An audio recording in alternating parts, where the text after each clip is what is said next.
Pamirsa ngwentenen budaya sekolah sane aman, dados pahan, sejeroning manggih wewidangan melajah sane ramah anak.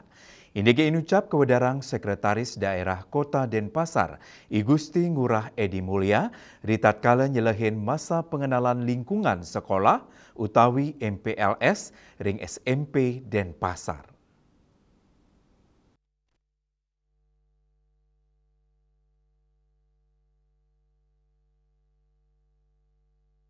Sekretaris Daerah Kota Denpasar, I Gusti Ngurah Edi Mulia, ritatkala nyalahin sepisanan dados narawakil ring MPLS ring SMP PGRI 2 Denpasar. Ingin ring sekolah inucap, kejudi dados silih tunggil role model untuk ngewentenin budaya sekolah sane aman.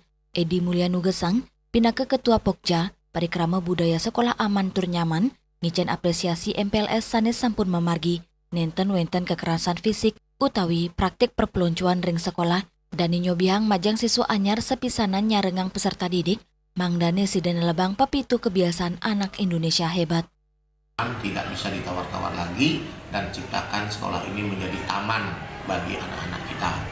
Grisda atau SMP PGRI 2 Denpasar, saya memiliki keyakinan adalah memang layak menjadi sekolah percontohan bagi penciptaan budaya sekolah aman dan nyaman.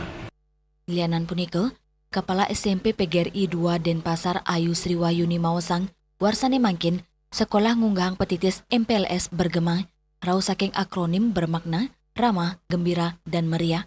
Parikrama inucap kemilatin 303 dasa kutus siswa anyar. Sane polis sokongan saking guru, staf miwa pengurus OSIS. Anak-anak tersebut melaksanakan 7 kebiasaan anak Indonesia hebat, kemudian menjadi anak yang berkarakter terkait dengan dimensi profil lulusan sekarang, menjadi anak-anak yang kreatif, mandiri, dan bisa berkolaborasi.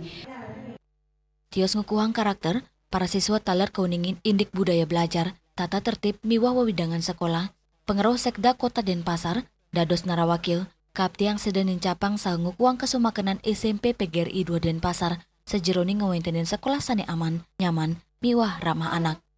Winate, Bali TV.